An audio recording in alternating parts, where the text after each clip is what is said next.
Today on Robert's Guitar Dungeon, we're comparing different versions of the OCD pedal from Fulltone.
Couple things that you can identify these just by looking at them. This is the 4, this is the 3.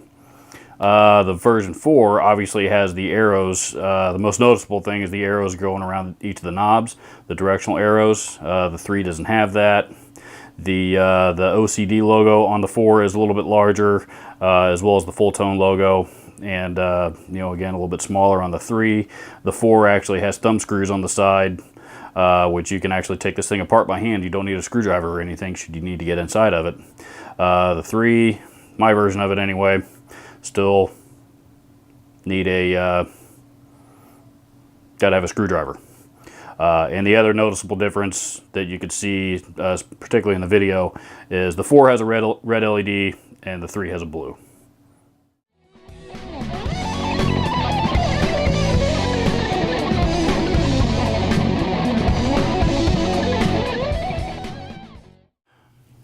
Fulltone are known as, I guess technically they're still a boutique company. I struggle with referring to them as a boutique company anymore because 10 years ago, while that certainly was the case, probably even 5 years ago, maybe 5 years ago, you know, they've gotten so popular and they've grown so much that Fulltone pedals are everywhere. They've been around for a lot longer than most other boutique companies. But this is the pedal that, you know, one of them anyway, that arguably put them on the map. There has been now 5 versions of the OCD pedal, the version 1.7 that just recently came out, which I have not heard yet. The version 4, which is this guy, is the one that really made me fall in love with this pedal myself. This is probably my favorite overdrive, and this is the only one that I had heard, and this is probably the one that can be found out there the most. This one by far is, you know, there is by far the most of these produced. And on the used market, these sell for between 80 and 100 bucks. When they were selling them new, I want to say they were 143.10 if memory serves, for the longest time, and then they dropped down to 129 range, 120 range, and then of course they stopped making these and came out with the new version, which, like I said, I haven't seen yet. A couple of unique things about the OCD pedal: they perform very well, in my opinion, as both a distortion or an overdrive. And that's one reason why I was drawn to it. You know, this is not a tube screamer. It doesn't sound anything like the tube screamer circuits out there. These are a little bit more rock, more raw rock and roll, hard rock kind of driven type of tone. You know, they do have you know, a fair amount of gain in them, particularly in the high pass setting, which is the center switch straight up. Purists on forums that I have followed over the last year, I've found a lot more people that don't care for these in the last year or so than I once did. It used to be everybody I talked to really liked the OCD pedal, but its popularity among purists seems to be waning a little bit. But the purists that absolutely love the OCD pedal, they will tell you that the 3 is they won't all tell you that, but you know, most people seem to think that I've talked to that the 3 is the one to have. The version 3 is you know, seems to be the best sounding one overall by popular opinion. There's people out there that are going to disagree with that, of course. Demoing the two together, you could tell this one certainly had much more low end, and I tried, the controls were on each were identical, so that you could tell a difference between the two in all settings. You know, the 3 definitely had a lot more low end, a lot more girth to it, if you will. You know, whereas this one, this one was definitely lacking in the low end, is the biggest thing that I noticed. On an amp that doesn't like a lot of low end though, sometimes this one might be the way to go. The version 1 and the version 2, the version 1 is the scarcest. The version 2 is also pretty scarce, but there's a few more out there. You can tell the difference by between the 1, 2, and the 3. Most of those are going to look pretty identical, I believe. However, the serial number on the print on the back, and if it's covered with Velcro or it's completely gone altogether, you can always open it up and get the serial number on the inside, and then look up online to see which era your serial number falls into, and that'll tell you what you got. But what I found is the first 3 versions of the OCD pedal all sell used. For the 1 and the 2 both seem to sell for 180, 200 bucks, and then the 2 goes for, I'm sorry, the 3 rather, version 3 sells online for, you know, between 2 and I saw them as high as 250. So they have extremely climbed up in value. I'm curious to see what the used market does to the version 4 after the version 1.7 has been out for a little while. You know, enough of those have been sold, and you know the market gets a little bit more saturated with those. I'm curious to see if guys start hanging on to those and start demanding a premium for them too, because that's something, you know, with the boutique pedal world, that actually happens pretty often. If you've ever wondered what the difference between the 3 and the 4 are, hopefully this will have answered some questions. I chose to do this video. These are the 2 that I own, and I really wanted to do this because, like I said, the 4 is the one that you find everywhere, and the 3 is the one that I'm told by a number of guys on guitar pedal forums that the 3, this is the one that most guys are after. So I thought it would be neat to compare the 2. Stay tuned, more cool videos to come soon.